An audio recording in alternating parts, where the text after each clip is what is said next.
Ladies and gentlemen, welcome back to another episode of A Couple of Nukes. As always, I'm your host, Mr. Whiskey, but this is such a great honor. My third in-person international interview. I'm super excited for this to go to another country and meet people from all over the world and to get to talk to them about so many different things. It's amazing. I am here with Matthew Yard, an award-winning speaker, a U.S. military veteran and just a really nice guy. So great to be here with him.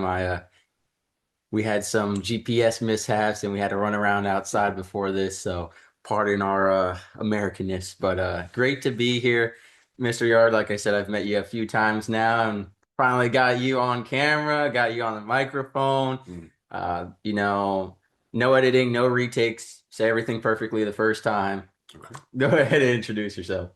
Well, okay, great. My name is Matthew Yard. I'm a Air Force veteran. I spent about 10 years in the Air Force.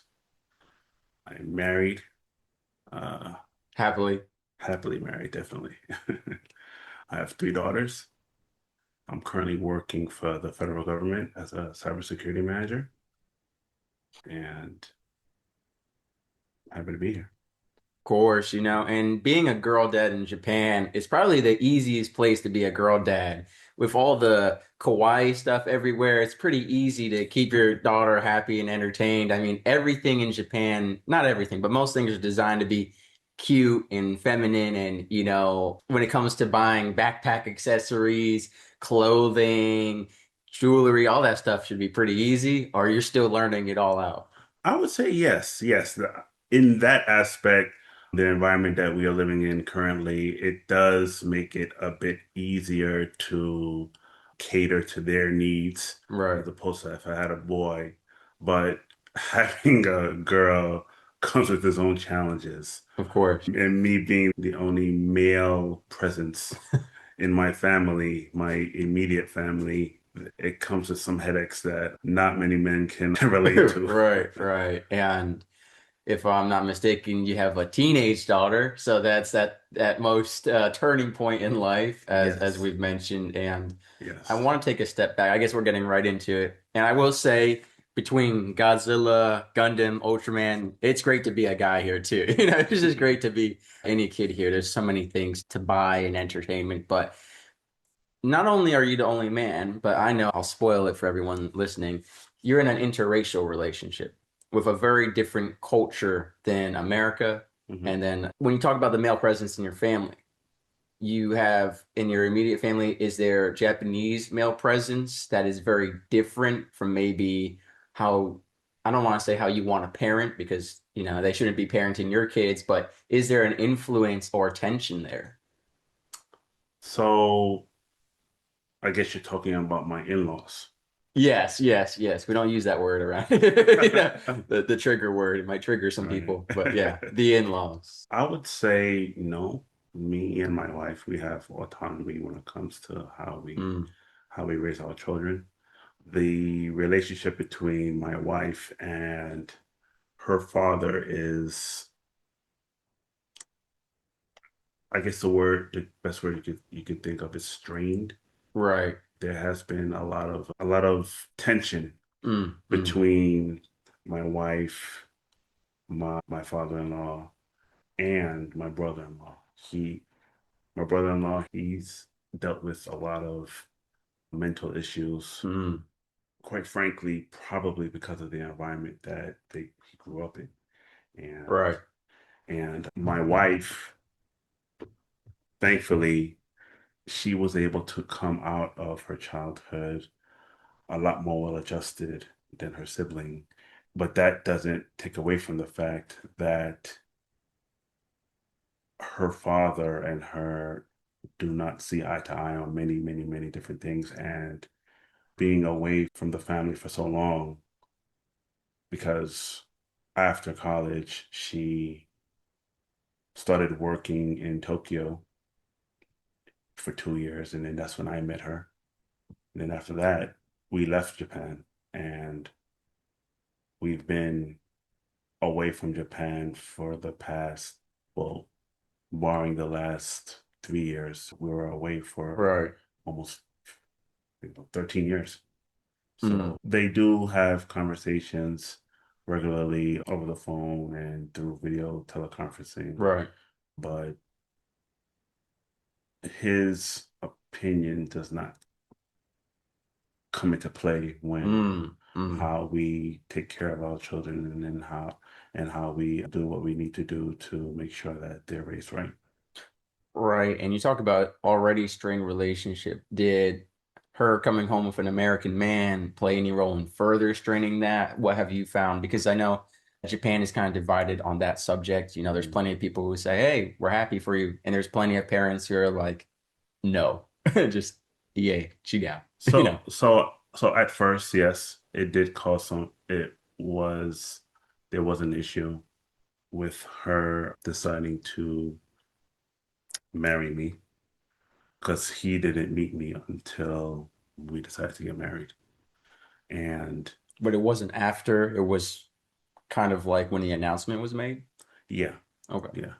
And he had an issue with me, but I believe from the conversations I've had with my wife, I believe that after we had our first child and he saw that we were thriving as a family, Right. and his opinion changed. I think what the main reason why it was a problem for her to marry me was because she was going to be quitting her job as Mm. a construction manager. She has her master's in architecture, Mm. and he viewed it as a waste Right. of the hard work that she put in during her school years Right. Of course. to achieve the things that she wanted to in her career. Look at it now from this is the opinion of my wife. She feels that she probably made a mistake when it comes to the major that she chose because it was something that was not Very transferable. yes, yeah, something that you couldn't take with you and translate it to a regular career in any country. What was it? Because you mentioned construction management. Is that the degree itself? No, no, she was like a construction manager. That was like Okay. her job title. Right. But she had her degree in architecture. And I believe her duties as a construction manager was she would manage the actual workers who Mm. who did the hands-on work when it comes to building Right. a structure. Her company focused on commercial buildings Right. within downtown Tokyo. So But they're building buildings in every part of the world. yeah, So, I yes, mean, I feel like it shouldn't be too hard for her to get a job. that is true, Like but when y'all came to the States, but if I remember from our conversation, when you came to the States, it was a weird time. It was the happening of COVID. yes, So I'm sure the construction world was deeply impacted by that just as much as anything. for sure, for sure. It's just the construction Or is it non-internationally transferable? yeah, because there's so many different rules and regulations that are specific to Japan that don't really translate to a place like the United States. Because, It's probably easier to make a building in the US, to be honest. maybe Yeah. I don't know all the ins and outs Right, right, of construction, but I do know that they build buildings in Japan to withstand earthquakes. right. So Tsunamis, if tsunamis, there's a right? attack on Titan, the occurrence, any of that kind of stuff. Who knows? Who knows? Yeah. Godzilla. Yeah. Yeah, there's a lot more Yeah, every nigga could be right around the corner. supernatural phenomenon in Japan than America. Yeah. So they build their buildings quite differently with different materials, and Mm. there's architectural licenses that you can have in Japan that most likely would not apply in the Hmm. States. She would have to start all over again. Right. So she does feel a little regret on the path that she chose, Right. but she is overall content, Mm. I believe, with the position that we are at right now with our family. And with my job, she has the freedom to work or not work. Right. and there's not a lot stopping her from, achieving whatever dreams that she wants to. She just has to, apply herself. Right. So let's definitely backtrack because we've addressed, being in an interracial relationship a little bit, but what brought you to Japan? You talked about United States military. So let's go back to really why you even joined the military in the first place. So I jo I joined the Air Force. Well, okay. I knew I was going to It join the was an military. accident. It was an You just accident. No, yeah, okay. it You're making was it an feel like accident. Um, some kind of story there. yeah, there's a bit of a story. Yeah, you So, can you can start by telling us all the different recruiting offices you went to. In most cases, like a lot of people who were in the Navy, they said the Air Force recruiting office was closed, so we came here. They said yeah, every yeah. time we tried to join, the Air Force was closed, so we ended up in the Navy Mm, because that also had planes and was the best next thing. mm, Top Gun Maverick, mm. yeah. So I don't know So, if you went Marines first and you were like, never mind, so yeah, that's almost exactly what happened. But to backtrack, I already knew I was going to join the military. Sometime I want to say when you were born. not when I was born. You were It was- born saluting the doctor. They said, "Oh, sign him up already." Yeah, right. When you sign the birth certificate, here's a contract for the United States government and military. Just sign it now ahead of time. When he turns 17, he can just add on his signature. Right, right, right. You get a birthday card. What's this? Oh, just sign it, son. Okay. The gift that keeps on giving. Yep. But it was right after my freshman year of high school. My mother, she just died of cancer, and I decided I wanted to join the football team, Mm. and I found that, it was very fulfilling to me. It helped me to process my emotions when it came to the grieving process. And I was able to make a lot of great friends on the football team in high school. And I liked that feeling. And after high school, I wanted to be a part of something Okay. bigger than myself. Right. The camaraderie, the Yes, teamwork, the yeah. yes. And I thought that the military would be a great environment for me.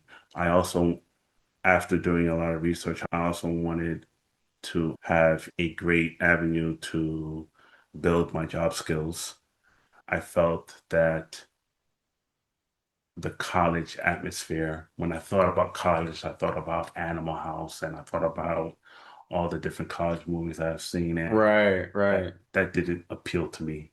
And I didn't feel that it would be the type of environment that would benefit me overall in my life to get to where I want to be. Mm, mm. I also wanted to travel the world. And I knew that was a great option, being a part of the military to see different countries and meet different people. And behind all that, Here it comes. yes, I did want to serve my country. Oh, okay. Never mind. I thought you were about to say I wanted an international bride. Oh Sorry. no, no, that was the You first started decision I smirking, so I thought it was that was oh, I did was not thinking about getting married at all. yeah. So went to the Marine recruiter. I thought, you know, you get sucked into those commercials and all. Right. And I mean, have you ever seen a Navy guy throw a football? I mean, Right. And I was like, yo, that's really prestigious. And so I went to the Marines and they're like, yeah, we'll take you. Did my ASVAB, got like a really, really high score. And like, wow, we you're too probably, smart to be a Marine. yeah, You got to join um, the Air Force. we probably gonna put you in Intel. I was like, oh, okay, cool. So I had my dates. I went to MEPS Oh, wow. and I raised my right hand. Did the duck waddle. Yep, did the vow. And I had my date set to go. Right. And then that is when my uncle called me. Mm, See, when I decided to join, I didn't tell many people. I only told my dad and I think my sister. That's pretty much it. right. My uncle called me because my dad told my grandmother, and then my grandmother told my uncle. Right. So it started to spread around. Yes. And he spent, I think, 6 or 8 years, I forget how many, in the Marines. Right. So former And Marine. yeah, and he talked with me on the phone. I want to say Talked you out of it, it sounds like. it was a couple of hours that we Right. were talking, and it was a series of a lot of talks that ultimately made me decide to not join. So I Mm, went back to the recruiter. They were really, really pissed, right. but I stayed firm in my decision. And then they said, okay, that's your, Thanks for wasting our time. yeah. I had a bonus lined up. All right. So, Already bought a new car for my wife. Now I can't pay it, But I want to ask you a question that I reflect on myself. mhm. Sometimes a lot of former military members have a very biased opinion. They can negativity vomit on you. Do you feel like having now served, obviously it's a different branch, but do you feel like maybe your uncle did you a little wrong? I think there's definitely whatever he said, I'm sure there was truth to it. I Mhm. haven't served, I understand that.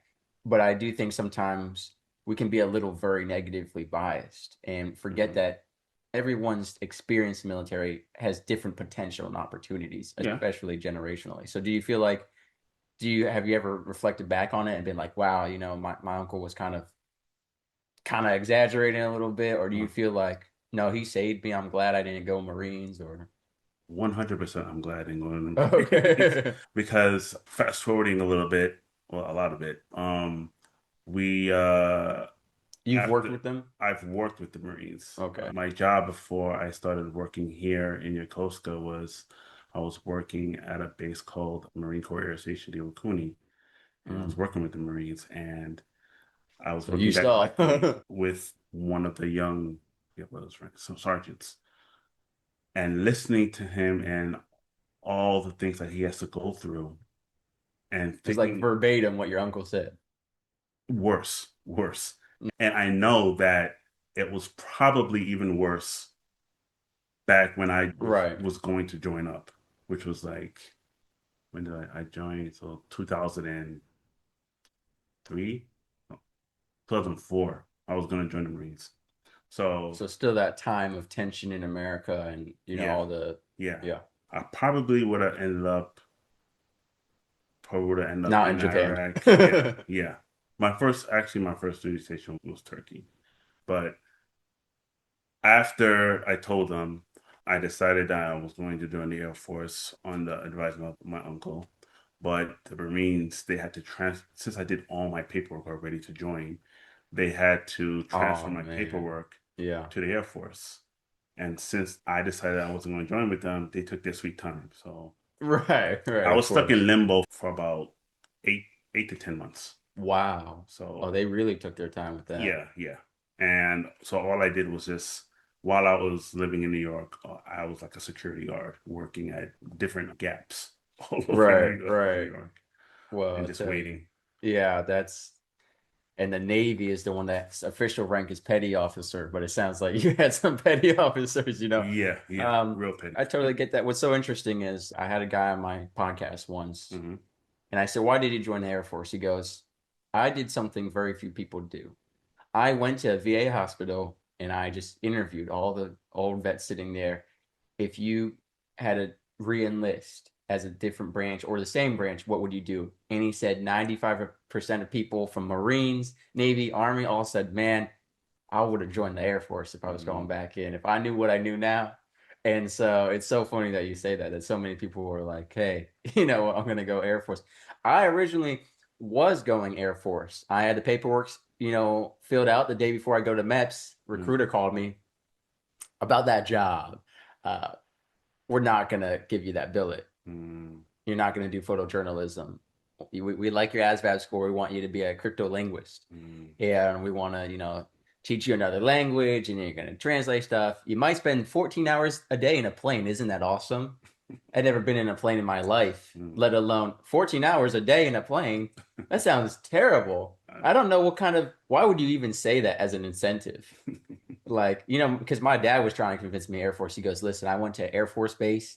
They had unlimited soft serve ice cream. They had beer. He was like, listen, you gotta go Air Force, man. They got soft serve ice cream and beer, Great incentives, right? Yeah. Chair Force as the Navy calls it and Mm. stuff like that. And a lot of people do regret not going that branch. So I totally get that. because you still wanted to do military, right? You still wanted that camaraderie and then that career path. Yeah. So did you ever look at Army, Navy? There was no Space Force at this time. So Coast No, Guard. no, it was all Marines, and then after the talks with my uncle, it was all Air Force. My uncle made sure that I had a guaranteed job Mm. before I went to basic training, so I already knew that I was going into the But was IT he world. he would but he wasn't still in. What do you mean He wasn't still he in, had but connections? he had some connections, yeah. So after I got my guaranteed job, went to basic, and then I went to tech school in Mississippi. First duty station was Turkey. Spent about a year and a half there, and then afterwards was Japan. I want to backtrack. Where in Mississippi were you? Biloxi, Biloxi, yeah. there's a base called Keesler Air Force Base. That's where they train all the IT guys. So Mr. Yard and I met at a bilingual Toastmasters, Toastmasters International, Hmm. and it was actually your first time, and it was a virtual one. Yes. And we got asked some questions about either the World Cup or America. Great questions, love them. Yeah. And when it came to mine, I actually promoted Biloxi, Mississippi area, specifically Ocean Springs, which is right next door to. Did you realize I was talking about where you were stationed? I did not know. Yeah, I was talking Because about the Southwest pimento cheeseburger and uh, everything. Ocean, so Biloxi is like here, and Ocean Springs is like right here. Like they're mm, right next to each other. okay. And I was talking about, and you can confirm if you were in Biloxi, Mississippi Gulf Coast is beautiful. I mean, the houses there are like $1 million houses on the beach Right. on So the Gulf side. so On the so back side, you get Mississippi, right? yeah. And the thing is, when I went there, Katrina just hit. So it Wow. was devastation everywhere. So I interviewed a different veteran who had been at Biloxi for training, and he was actually talking about when he was catching up with someone who had been there, and they were talking about how the hurricane. Apparently, I guess there was a billboard, and it mhm, had a shark, like a 3D shark, mhm. and like an actual Sharknado. It like took the shark and threw it somewhere else. Oh wow. And when someone had called about the hurricane, he that was his first question. Yo, what happened to the shark billboard? And he's like, "Oh, I'm so sorry for your loss and destruction and stuff, but what about the shark billboard? Bulletin board, billboard." So yeah, but Biloxi beachside is nice. I know obviously you can go countryside and it gets more country-ish, Mm, but the Gulf Coast right there is gorgeous. mm, Most people don't realize when they think of Mississippi, Alabama, and Louisiana, they just picture bayou life and very country and very rural, but the beach side right there is gorgeous. I don't know if you checked that out at all or not. yeah, yeah. I Like you see. said, I post was hurricane is not the best time to go to the beach. exactly, and I was in tech school, and Only a few months. did yeah. I was only at tech school for I want to say 3, maybe 4 months. So they don't really allow you to get off of the base Mm. until you're like, Do you have phases? you have phases, right? I haven't said that word in a I know. long Yeah, time. I'll I be forgot honest, I about forgot that. about Yeah, that yeah. because at Nuke school, I guess I forgot the first few weeks you go through different phases. Mm, Eventually you can wear civilian clothes on your time off, yeah, but yeah, initially you can't. You can go off base. You different curfews and stuff. I forgot about that. yeah, We used to we had different terms. Phase one. We used to have like degrading names for different phases yeah, too. I yeah. don't know. I forgot, but yeah, Nowadays there's that's called phases. hazing. Yeah. You can't do it. So yeah, and I don't remember ever getting out of like phase 3 or 4 where you're able to go off base. I think I went off base like maybe one time. Oh, okay. Um, Did you get a pimento cheeseburger? no, I did not. Oh, yeah, you missed out. I just walked around just to see what I could see and what I See, did we see could was have had such a good talk online. When I was talking about that stuff, you could have been like, represent, I second that, mm, I actually got an award for that, for promoting mm, the Mississippi Beach and yeah, yeah. And I mentioned you got an award. Actually, last Toastmasters we had in person, yeah. you got an award. So how did that feel? I know, give us a little bit about joining Toastmasters. For those who don't know what it is, I don't really know what it is. I just showed up. But, it's supposed to be improving your speaking skills, right? Your public speaking, you're practicing. If you're obviously you and I attended as guests, so we don't do the full thing where people who are members have like an assigned, I don't know if they pick their topic, whatever it is, they have a speech that they're practicing. Sometimes 5 to 7 minutes, sometimes 14 to 15 minutes, sometimes way longer than that, But it's a great group so far. I haven't explored it stateside, but they exist in pretty much all over the world. I think so, yeah. And you and I got to, as part of the table topics, it's talking on the spot, which for most people is the most difficult time of talking. You didn't know what question you were going to get. They just picked you, and you're like, oh, shoot. And then they said, come and stand in front of everyone. And you were like, oh, shoot. But you gave a very wholesome talk about fatherhood, about, what was it? Were you talking about change, preparing your daughter for college, Yeah, or yeah, yeah. that, or And how that changed me you as a felt like person. a dad for the first time, like there was a higher level role you Yeah, were fulfilling. So yeah, tell us a little bit about that experience. yeah. So, I've always heard about Toastmasters while being in the military. Everybody says that if you want to get to the next level in your career, you got to go to Toastmasters because, Mm. as you know, when you get to certain ranks, you have to You're it's put in that leadership position. yeah, and you also have to, if you want to get promoted, you have to meet with like a board and do like an interview. Right. And Toastmasters is supposed to help you get over that fear of speaking in front of a group of people. Mm. So I've always known about it, and I never took advantage of it because I thought I just didn't really need it until I was passed over for a job position that I interviewed for that was within my office that Right. had the duties that I'm currently doing right now.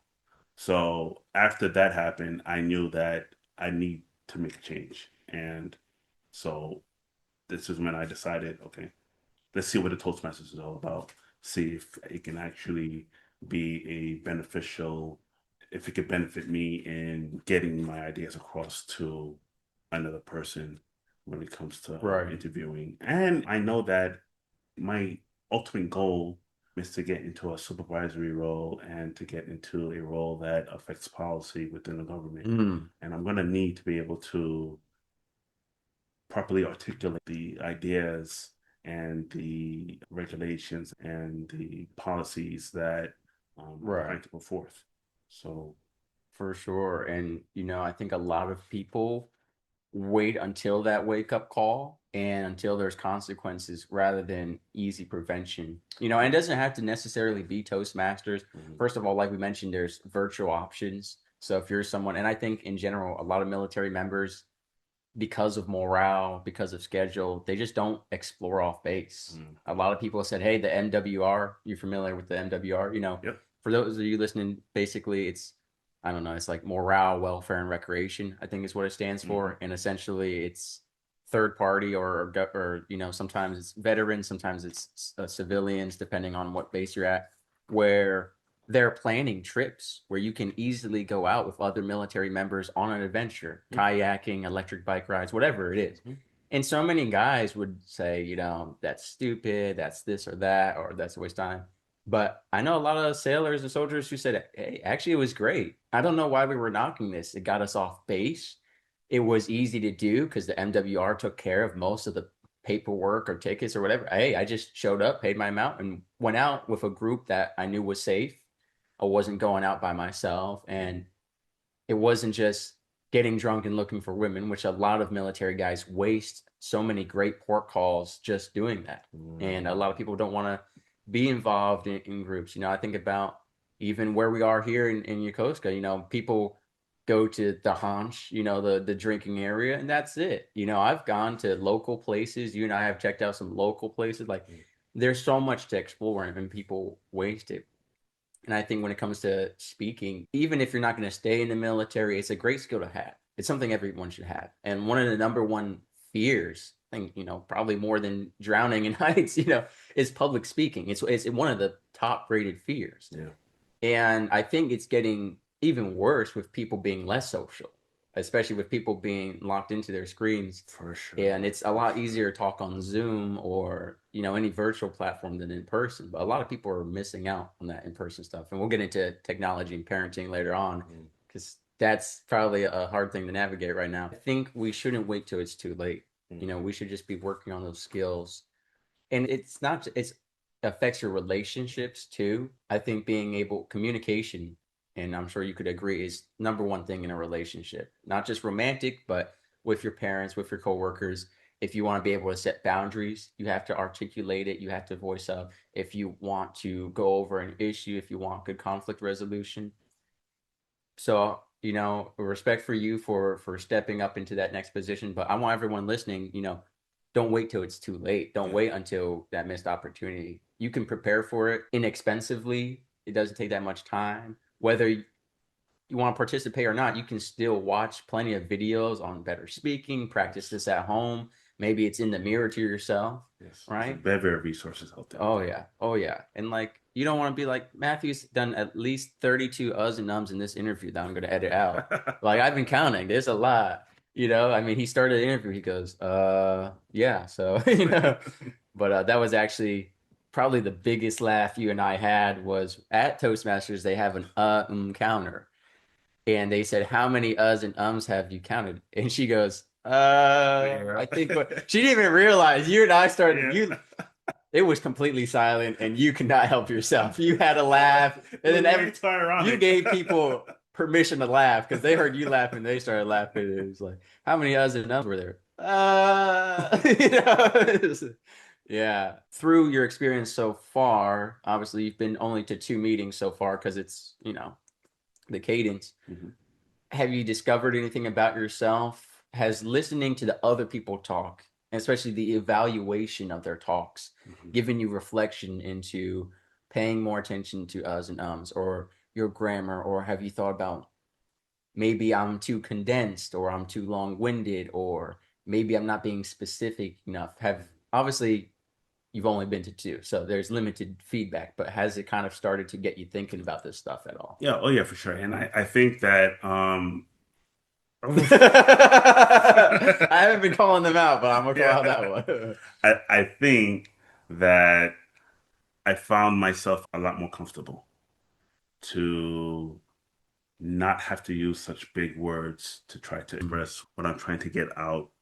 I feel it a lot easier to just to be comfortable with what I want to say Mm.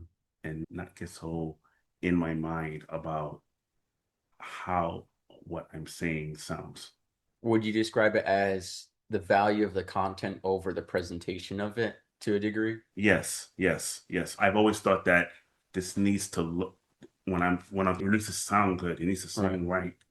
But now I'm just letting that go and just saying whatever I need to say and trying to stay as relaxed and comfortable as possible so that I don't get so in my mind Right. about these different complicated ideas like accreditation and cybersecurity policies and things of that nature. You can get in when you get into the weeds of The jargon. oh yeah, the jargon, it can As I throw out a fancy word in my yeah, head. yeah, it can trip you up Right. very easily. And especially us being in an English second language, that has been for me, I've had to be a lot more conscious about my word choice. Hmm. Even, you know, I'm about to do a comedy show here in Japan Mm. in English and Japanese.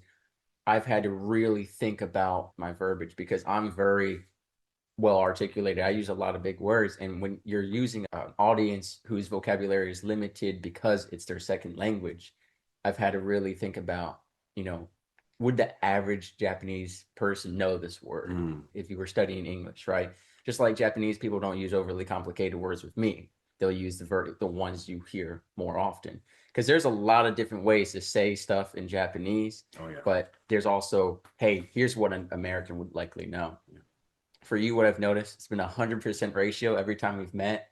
There's always a period of time where you lose a word or you're looking for a word. What would you say is going on with that? Is it you feel like sometimes you're talking faster than you can think, or is it because you're looking for a more complicated word that you lose the simple word?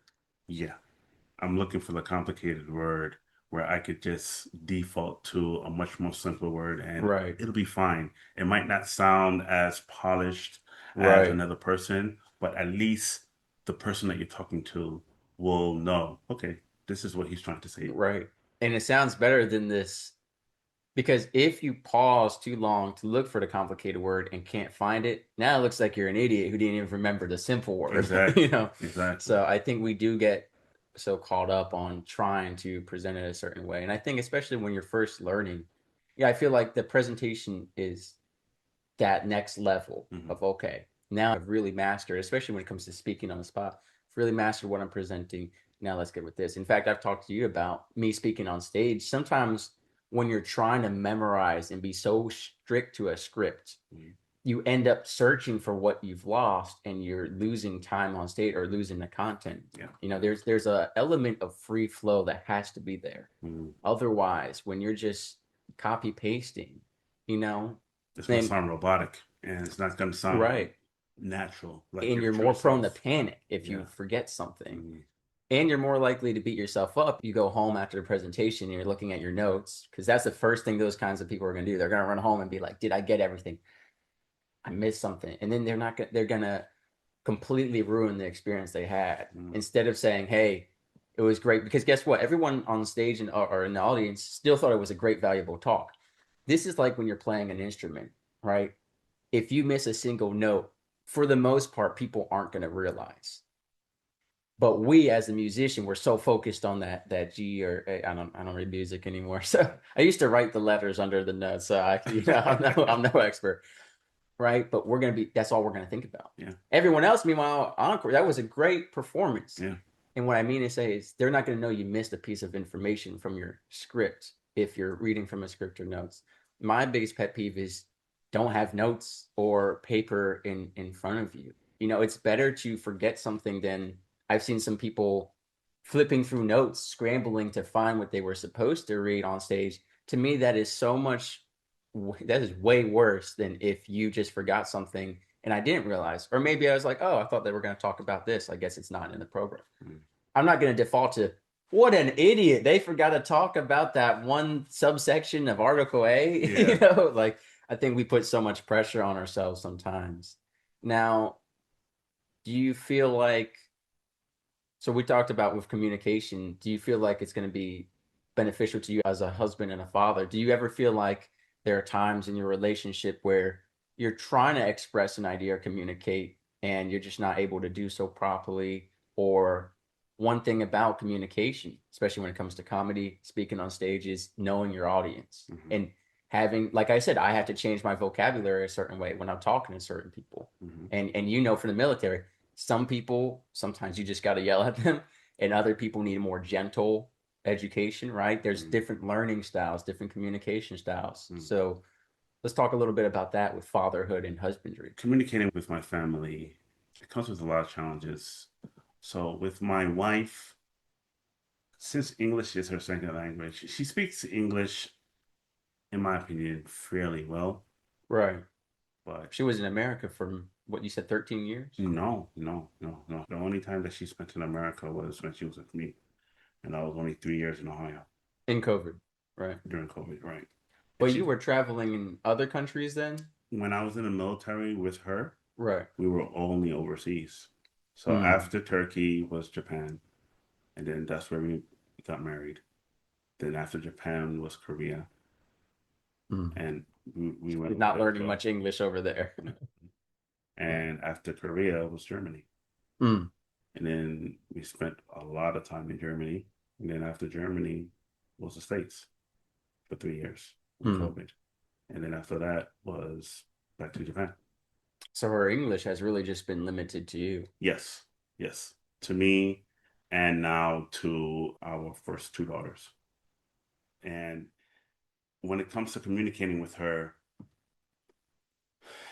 especially when we Take a deep breath. are are arguing, or Right. there's a contentious subject that we need to overcome, Mm. or we need to hash out between us.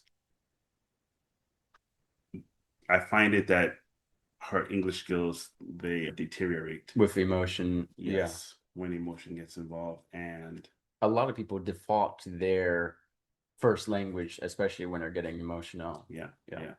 And a lot of our arguments is because of miscommunication, because she might say a word during our back and forth, and Mm, we might not be arguing at all. It's just something that she says.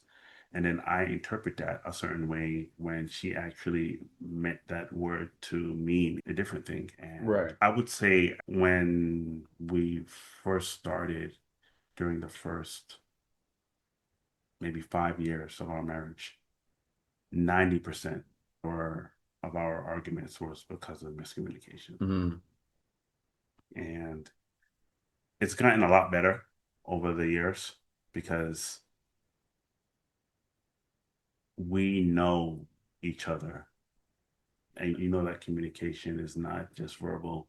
right. What is it, like 60 or 70% of communication is like body language. Right. So we know when one of us What the intentions behind what it the are. intentions Yeah. are. Yeah. And it can be very difficult at times, but we find a way to make it work. When it comes to my daughters, that's another can of worms because Right. uh, And they're bilingual. so my first two daughters, they can speak, they can't really speak a lot of Japanese, but they can understand it. They can understand it very well. I'm surprised y'all didn't prioritize Japanese over English, to be honest. Living in Japan with, Hmm. the Japanese in-laws, I feel like, I mean, I don't know. For me, it seems like English is an easier second language to learn in Japan than to learn Japanese as your second And I language. completely agree. The thing is, when we had our first child, just like every other parent, we You're don't know what figuring it the, out, yeah, we're right? figuring out as we go along. And we thought, okay, my wife is only going to speak Japanese to her. And that's how we first started out. Right. And And you only spoke English, I so she spoke learns English. both. Right. But when we went to the doctor, they determined that her English skills was lacking. When looking back at it at hindsight, that was completely normal. But Right. we were worried that she was going to have some issues in school. Mm. So they recommended that she go to a speech pathologist. And my wife, she became, I guess, afraid that her only speaking Japanese to our daughter would be a detriment to her instead of a benefit. So Huh. she gave up on only speaking Japanese to her. I would have dropped the English, me personally, it seems like, because are they going to school in a Japanese school They're system not. or Then it's on base it's with on base? English speaking people. Oh, okay. Yes. Yeah. Well, then that changes a bit, but still the culture they live in is primarily Japanese. And, Mm. I imagine that the English would be lagging behind, especially if they're constantly inundated with Japanese on the television, on, the radio by Yeah. your wife, going out to restaurants, shopping. Yeah. And if you plan on staying in Japan, me personally, I would have prioritized that. But like you said, you have the doctor's opinion and then these concerns and Yeah. fears. So I Yeah. get that. So after our first two daughters, when we decided to have another child, we made and doing a lot of research on how people learn language and what is the best strategies for being a bilingual speaker. We decided our last child, my wife is going to stick with Japanese and only speak Japanese. It's been working so far. I think us being in Japan has been definitely a boon to us. Our youngest daughter, speaks way, way better Japanese than either of our two daughters. Did The either of your first two two. daughters spend time overseas with y'all, or that was afterward? So my first daughter was born in Korea when we Mm. was in Korea, and then my second daughter was born in Germany while we were in Germany, and our third daughter was born in Ohio. So, Sorry to hear that. I'm kidding. Interesting. but yeah, the I've communication. had kids all over the Yeah, world. I have, They're quite literally and it's with the same woman. right, Just to be right, clear. Yeah, and yeah. and you Did know, each kid get a name from that country? You know how some people name their kid after each city or the circumstances of their conception or birth? Like, so do you have like a Korean name and a Ohio name? I don't know. not really. Okay. So our first You daughter, missed out. yeah, our first daughter, her name doesn't really mean anything. I think it means like circle of love or something like that. We just like the way the name sounded. Sounds like you let the wife pick it out. Yeah, it was a back and forth between us.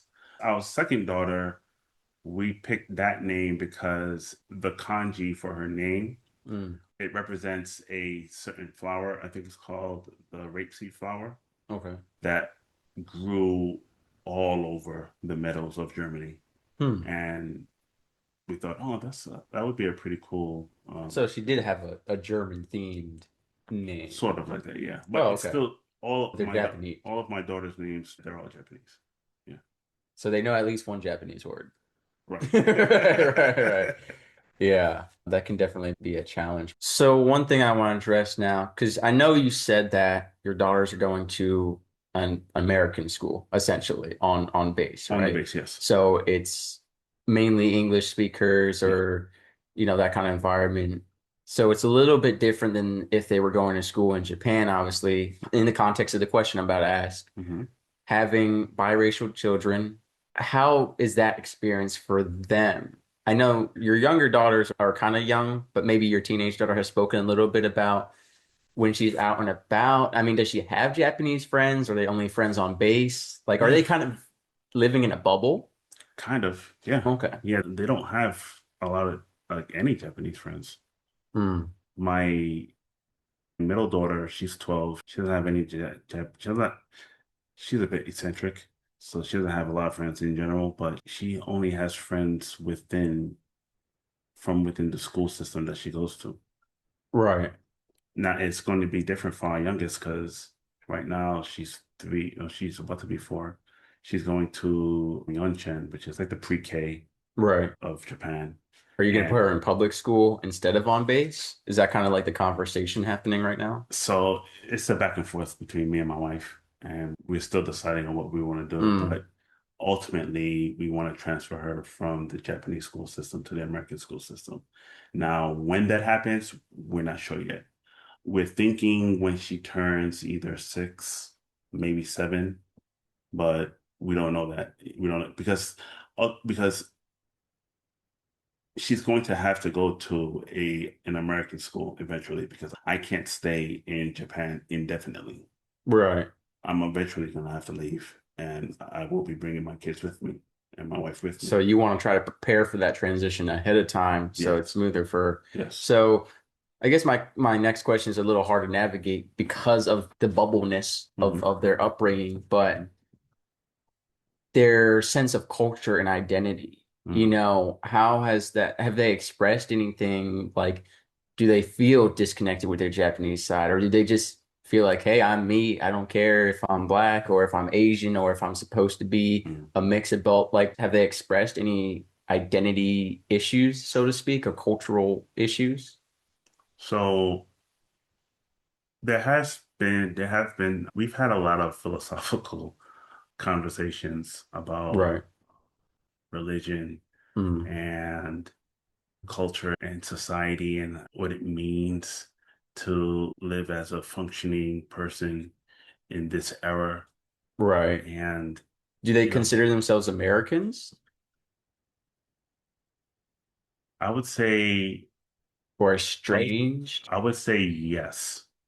My first two, they consider themselves American, but they also recognize that they have a Japanese core within them as well.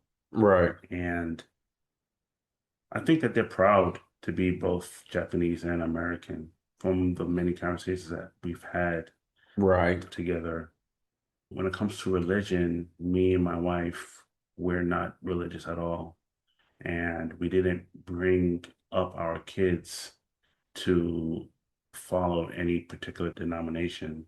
Right. But I've always told them countless times that if they were interested in learning about any particular religion or participating in any particular Right. religion. They have the freedom to, and me and my wife, we will Support them, drive them to what they need to support do. them, and make the environment welcoming to them. Like it will not be a problem for them if one of them decides they want to be Muslim, or one of them decides they want to be Buddhist or Christian or any of the other denominations out there.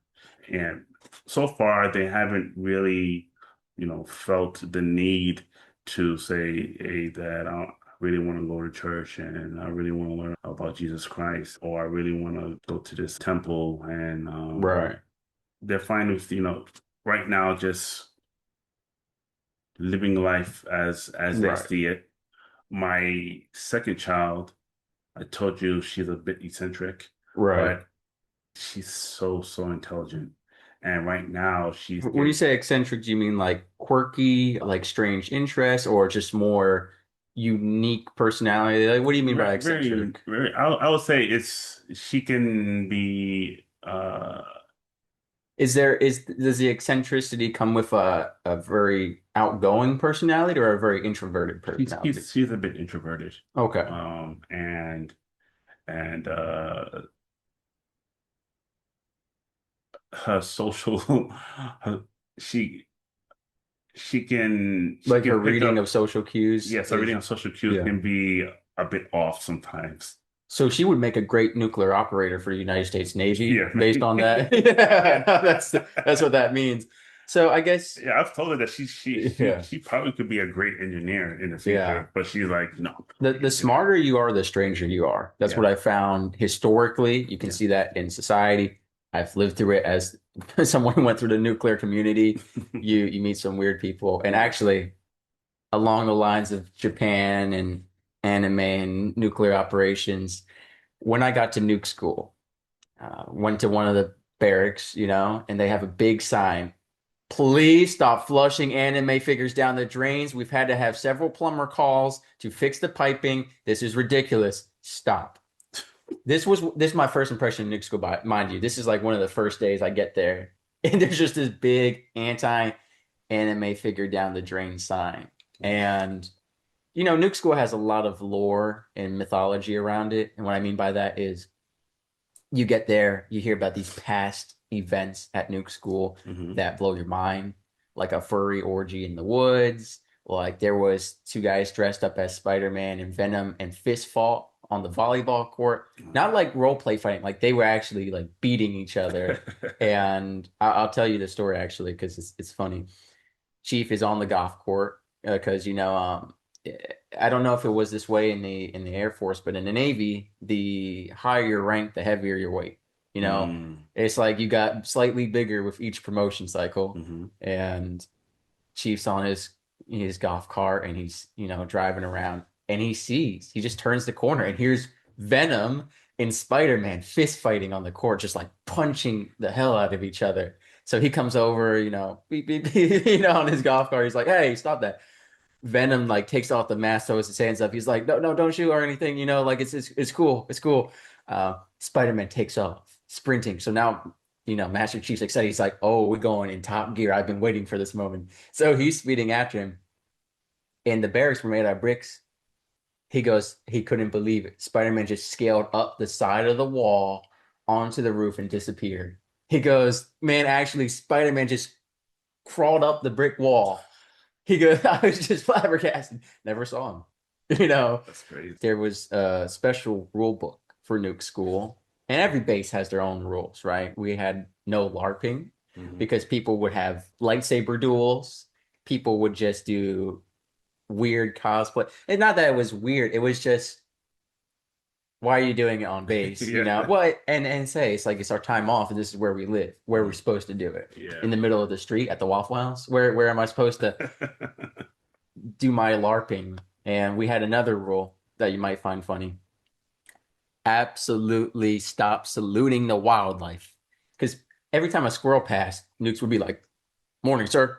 At the squirrels and at the chipmunks and stuff. And they made there was a literal rule book. No saluting the wildlife. I mean, and it goes back to the people were that part I don't get why they were discarding anime figures down the drain. Mhm. Like whatever you want to think about that, why they were in the sink or toilet or bathtub. I don't know. I don't want to know to be honest. Mhm. But yeah, all that to say, some of the smartest people I ever met, Right. but some of the weirdest people I ever met. And I guess one thing, because I've yet to have children that I know of, when you talk about being a father, is there like, are you shocked by your kids' personalities? Do you find it hard to connect? Like, before you had your kids, was there kind of like they're going to be a mini me or a mini my wife and me should be easy to get along? I know myself, I know my wife, and then your kid comes out, and you're like, are you adopted? Who, like, is that what it feels like sometimes? Like, I guess a I little wasn't bit. ready for this. Yeah, I guess a little bit, but I gotta realize that, you know, they're not just a product of me and my wife. They're a product of their environment, and their Mm, environment mm. includes their friends that they, hang Right. out with all the time, the teachers that they listen to every single Different day. cultural and generational influences. Yes. Your So kids probably talk about this skibbity stuff, and you're like, I don't know what this. Oh, you know about that. I've heard of that. I think that's like maybe Do you know what Riz like is? a year or two ago. You That you they know don't what talk about Riz that. is? I know what Riz is, yes. Okay. Um, but they have their own personalities, and Right.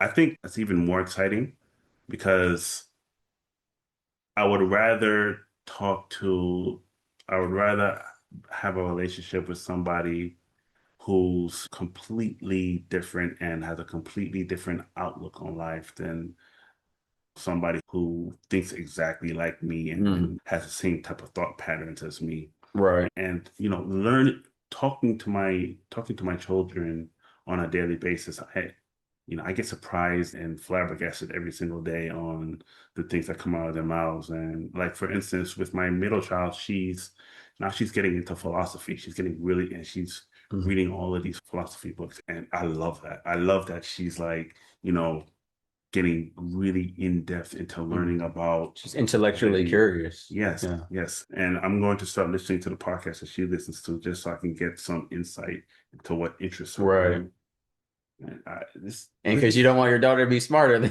that you. too. Yeah, I have Yeah. to, she keeps me on my toes. Yeah. And as she grows older, I know that she's gonna She's be gonna be able to find those big words you yeah, can't, and then yeah. you're gonna be like, oh man. She's gonna be a force to reckon with. She's a table topics master. Yeah. Yeah. To reference your award that you won. Yeah.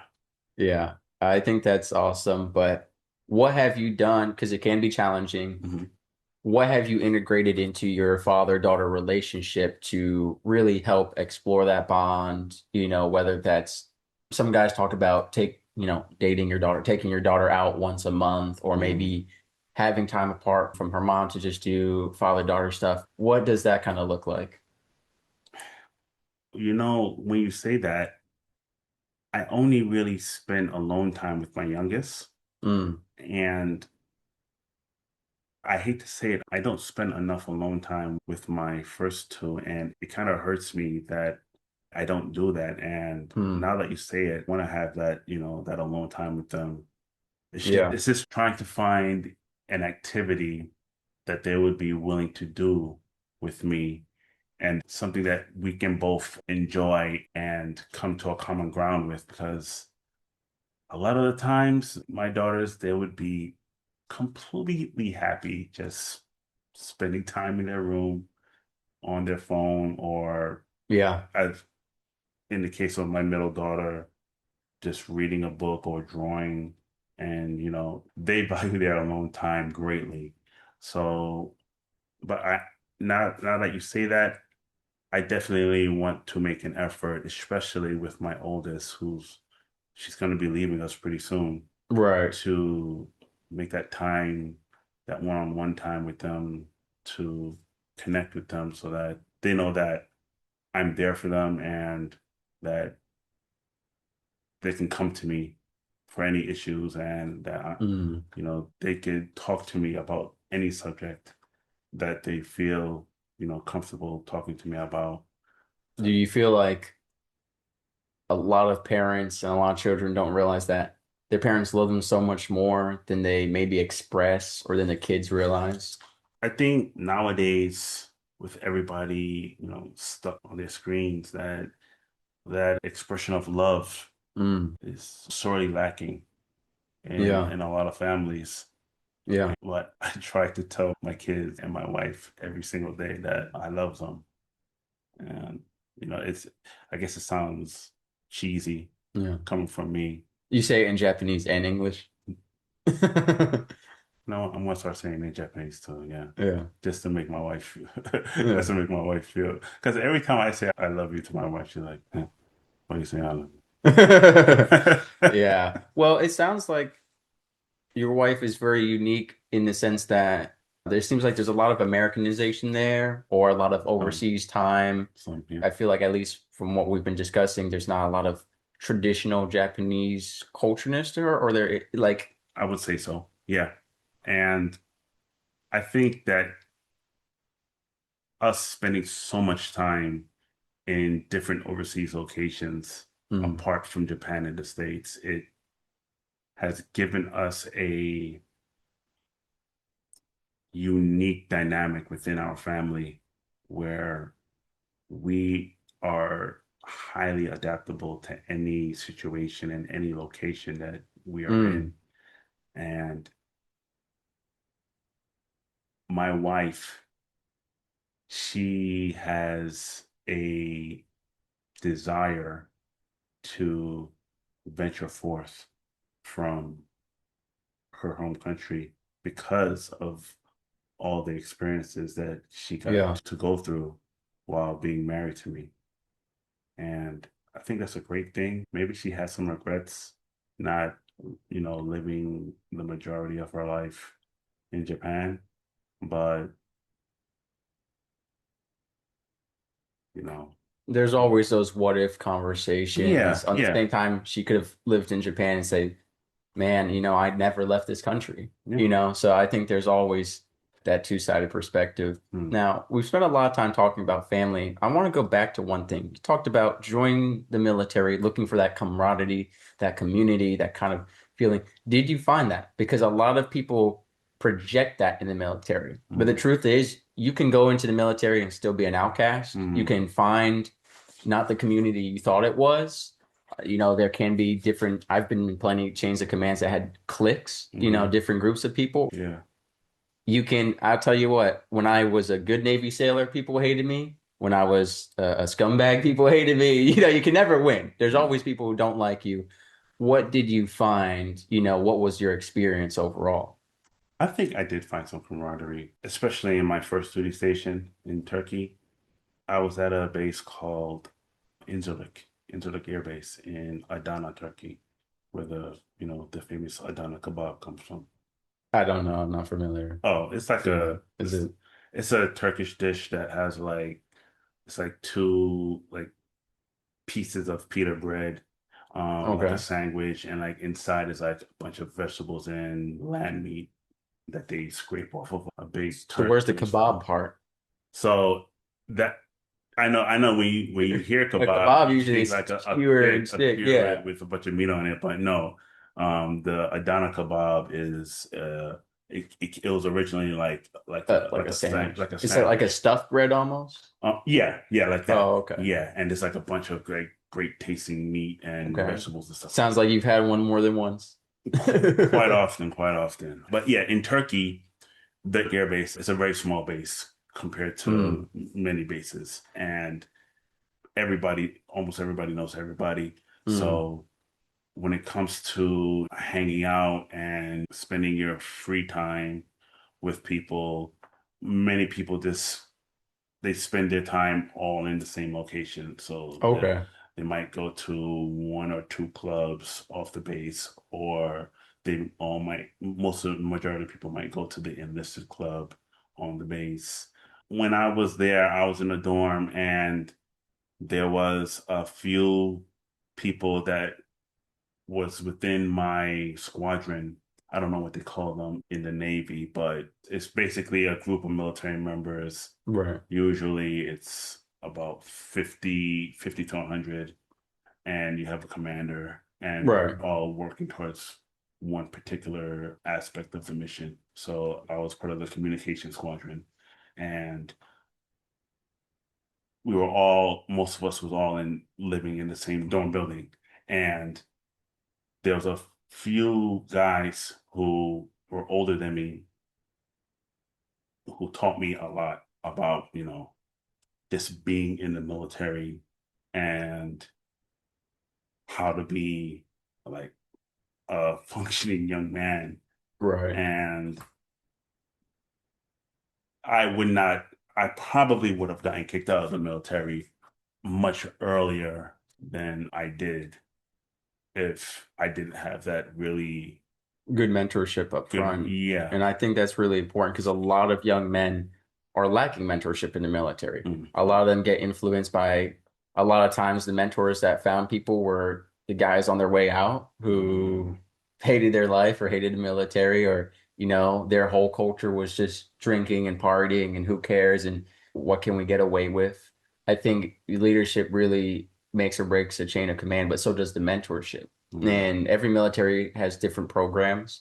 And I saw, my ship was really lacking. It was like, hey, you, petty officer, we're going to give you 15 new recruits and you're going to meet with them once a week and make sure they're doing okay. mm, Like that, no, you need people who have a personality for mentorship and who are going to go out of their way to actually get invested in these sailors and soldiers' lives and future. It shouldn't just be a random task assigned as an afterthought, mm, I think it's really important. yeah. In fact, you made it halfway to the retirement goal of many people in the military. Why not do another 10? So what happened was, well, I did want to make the full 20 years to retirement, Right, but in 2015, for some reason, I developed a blood clot in my lungs, right. and uh, the Air Force decided that because I would not be deployable, that I would have to be medically separated from the military. So They couldn't give you just like a shore tour, as we call it in the Navy, just like a land duty. Like in the Air Force, what does deployable mean? Like you can't go on airplanes? deployable means that you can't get deployed to any austere locations. So like Mm, Iraq, Afghanistan, right. and we were deep into Afghanistan at that time. Okay. So they not being deployable pretty much it You're just a ended your career. freeloader. Yeah. Right. So I didn't know what I was going to do. I thought that I was going to do the full 20. And I would say 2015 was the most stressed that I've ever was in my entire life. Mm. It was a very, very stressful for me, stressful for my wife. Did you have kids yet at that time? Yeah, we had our first child. No, we had two children. Young Um, children, yeah, what yeah, are we going to do now? yeah, Where does my life go here? exactly. Luckily, I had a friend who I worked with in Korea who was now out of the military, working in Germany at that time. This was 2015, and he helped me get a referral to start working as a federal civilian for the army in Mm. Germany. And it worked out perfectly. As soon as I left the military, I started working as a federal civilian for the army. Wow. So I didn't even miss a paycheck. But I didn't know what was going to happen for at least, Right. There was a period of time. yeah. So from March, that's when I had the blood clot. And then I found out that I wasn't going to go to Hawaii because in February, I had orders to go to Hawaii. Those got canceled. I know. I bet you and the wife were excited for that. We That was sounds, so yeah. excited.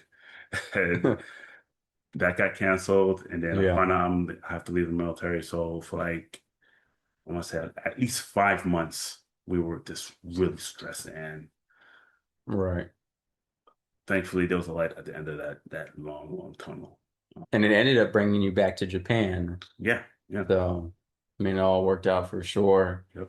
Now, if I recall correctly from you and I talking outside of the podcast, they had misdiagnosed you with that blood clot initially, or they didn't discover it. And there was some kind of difficulty with that, right? Yeah, It was yeah. like, here, take a Motrin, go home. Yep, Right? yep. You gotta love military doctors. Yeah. And they did a EKG, they did their X-ray, and they said they couldn't find anything, so we're just gonna go ahead and send you home with some Motrin. And luckily, and I Thank God for usually, wives. You're like, yeah, you're looking for something. yeah, We're not done yet. yeah. My wife, she advocated for me because I wasn't going to advocate for myself because I usually look at doctors as having, a The experts. yeah, they're supposed to be the experts. They're supposed to have some type of authority on these types of subjects. So I'm trusting Right. them to give me the most informed type of decision. Mm. But at that point, yes, they failed me.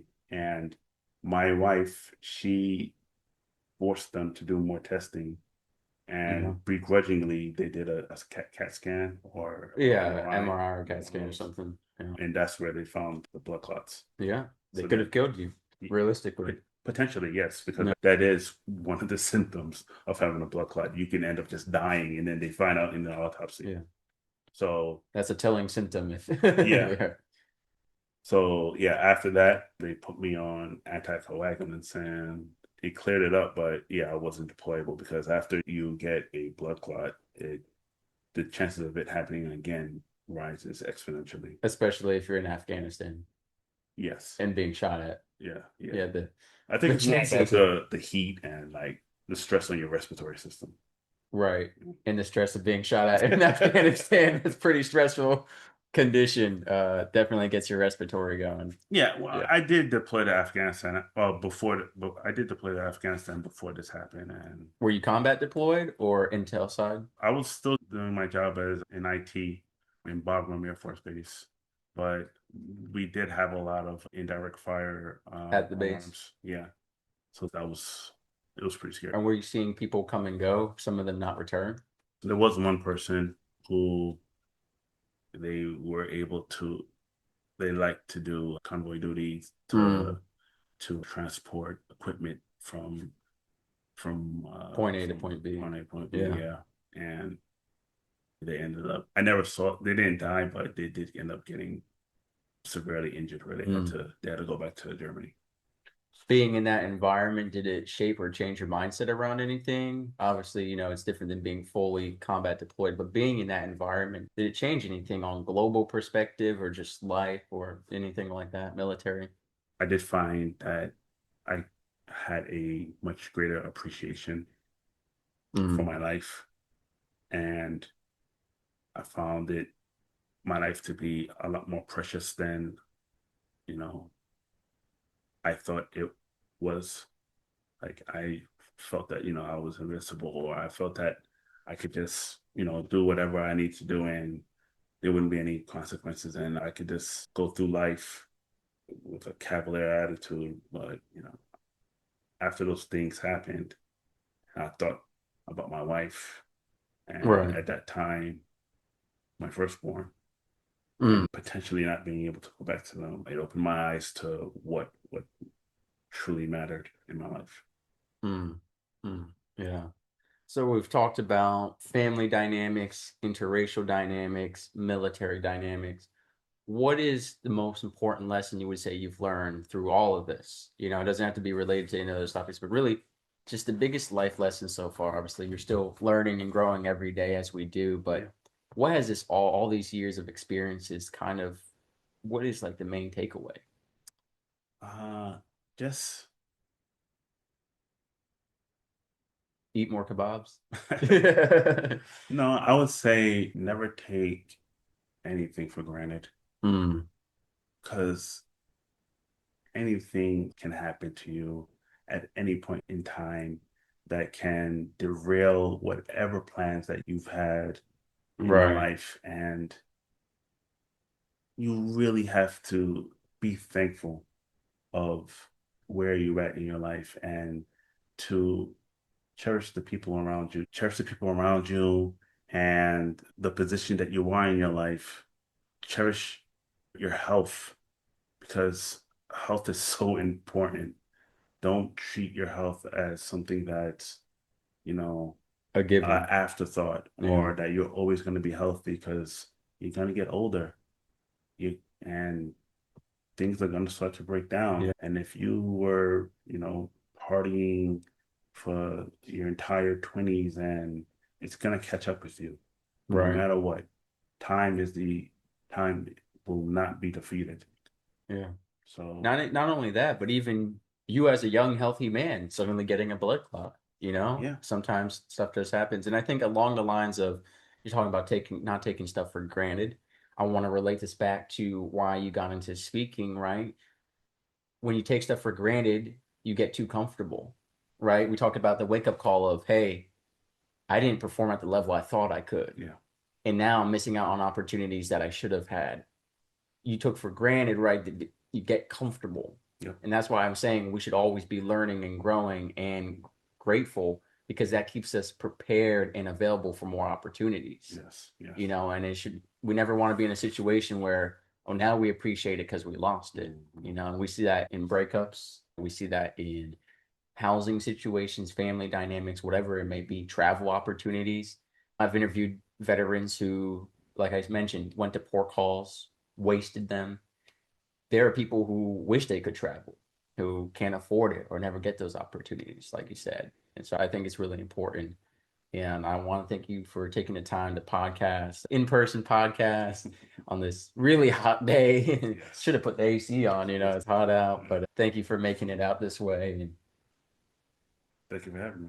yeah, of course. And so we will depart now. We'll go get some ice cream. Mm, Japan has some interesting ice cream. So yes, it yeah. is.